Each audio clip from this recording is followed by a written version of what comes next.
अस्सलामुअलैकुम, कैसे हैं आप सब। It's me Maha Malik, your hair and beauty consultant. आज की वीडियो में मैं आपको बताऊंगी कि ट्रायल ऑन के कौन से शेड हैं जिन्हें आप कंटूरिंग के लिए यूज़ कर सकते हो, कौन से शेड हैं जिन्हें आप डायरेक्ट अप्लाई कर सकते हो, इसकी एप्लीकेशन का मेथड क्या है। ठीक है, ये सब मैं आपको आज की वीडियो में बताऊँगी।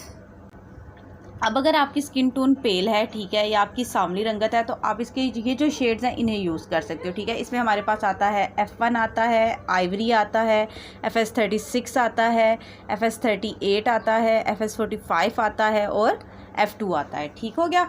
अब अगर आपका फेयर कंप्लेक्शन है, ठीक है, अगर आपका फेयर कंप्लेक्शन है और पेल अंडरटोन है, ठीक है, तो आप इसका आइवरी और F1 यूज़ कर सकते हो। ठीक है, अगर आपकी सांवली रंगत है तो आप इसका ये देखो FS36 है, FS38 है, FS45 है, ये शेड यूज़ कर सकते हो। ठीक हो गया।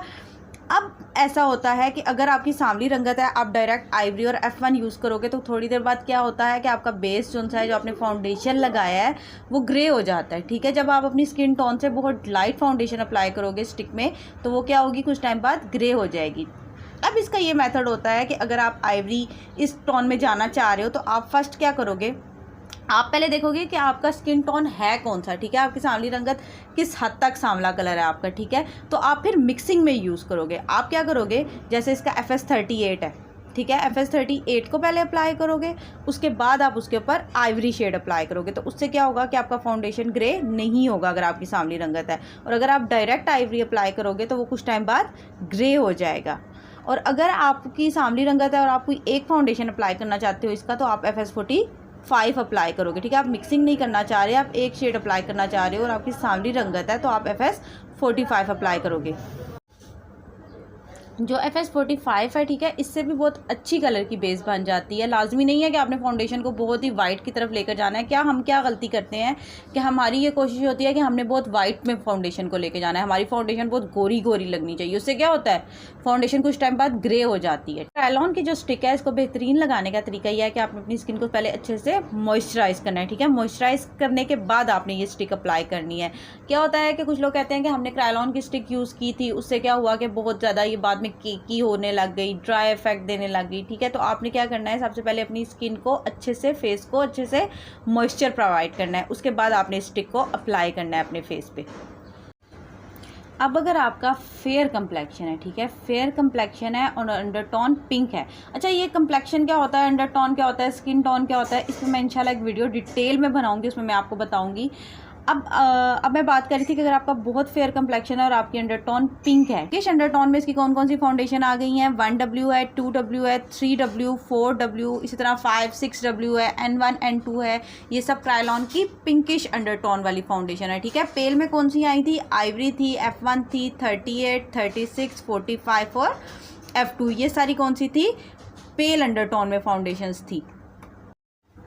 अब ये जो इसके शेड हैं, ठीक है, ये कंटोरिंग के लिए और कंसीलिंग के लिए यूज़ होते हैं। इसमें हमारे पास आ जाता है NG1 आ जाता है, NG2 आ जाता है, D32.1 आ जाता है, जो पहले ओरिएंटल के नेम से आ रहा था। ठीक है, अब D32.1 के नेम से आ रहा है। F16 आ जाता है, 303 है, 517 है। इसमें एक शेड आता है चाइनीज़। ठीक है, चाइनीज़ जो शेड आता है वो मुझे मिला नहीं। जो चाइनीज़ शेड है वो भी इसका जो सा है, अगर आपके डार्क सर्कल्स हैं, आपकी अनइवन स्किन टोन है, उस पर उसको हाइड करने के लिए, ठीक है, बहुत अच्छे से यूज़ हो जाता है। जो इसका शेड है ये NG1 और NG2। ठीक है, अगर फेस पे सनबर्न्स के निशान हैं, इसके अलावा जो फेस पे डिस्कलरेशन हुई हुई है, ठीक है, ये उस पर भी बहुत अच्छे से वर्क करता है। आप इससे अच्छे से कंसील कर सकते हो।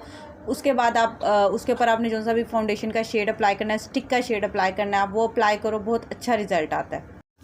बाकी ये जो सा D32.1 है, F17 है, ये आप देख रहे हो ब्राउनिश अंडरटोन में है। ठीक है, इन्हें आप कंटोर के लिए यूज़ कर सकते हो। अब ये था मेरा आज का टॉपिक के ट्रायल ऑन के कौन से शेड्स हैं जो आपकी किस स्किन टोन के हिसाब से आप किस तरह से यूज़ कर सकते हो। ठीक हो गया। और आपने जब भी फाउंडेशन, स्टिक, लिक्विड, किसी भी तरह की आपने फाउंडेशन को सिलेक्ट करना है, तो आपने लाजमी अपनी स्किन टोन को मद्देनज़र रखना है। ज़्यादा लाइट की तरफ नहीं जाना अपनी स्किन टोन से। उससे क्या होता है कि आपकी फाउंडेशन ग्रे होने लग जाती है। जब भी आपने फाउंडेशन का सिलेक्ट करना है तो अपनी स्किन टोन के लिहाज से सिलेक्ट करना है। हाँ, अगर आप लाइट पे जाना चाहते हो तो प्रॉपर एक मेथड से जाओ ना। ये नहीं है कि डायरेक्ट आप लाइट पे जंप कर जाओ, बीच में आप क्या करो, कोई एक आधा ऐसा शेड रखो जो आपकी स्किन टोन से एक टोन लाइट हो, और फिर उसके बाद आप मज़ीद लाइट की तरफ जाओ। उससे क्या होता है कि आपका जो सा फाउंडेशन है, चाहे वो स्टिक में है चाहे वो लिक्विड में है, वो ग्रे नहीं होगा। और जो क्रायोलॉन की टीवी पेंट स्टिक है बहुत हैवी कवरेज के साथ है, मैं खुद इसकी यूज़र हूँ, ठीक है। 8 से 9 आवर्स मेरी ड्यूटी टाइमिंग होती है, और उसमें मजाल है कि ज़रा सी भी ये फाउंडेशन ख़राब हो जाए, ठीक है। तो आपने क्या करना है, जब भी इसको यूज़ करना है, इसका बेहतरीन मेथड ये है कि आपने पहले अपनी स्किन को मॉइस्चराइज मस्ट करना है, ठीक हो गया। इससे क्या होगा, ये केकी लुक नहीं देगी। और इसको जब आप अप्लाई कर लो, उसके बाद आपने क्रायोलॉन में ट्रांसलूसेंट पाउडर आता है, ठीक है, वो अप्लाई करना है। बाकी जो क्रायोलॉन में ट्रांसलूसेंट पाउडर आता है, ड्राई केक आता है, वेट केक आता है, उस पर इंशाल्लाह मैं अपनी नेक्स्ट वीडियो बनाऊँगी।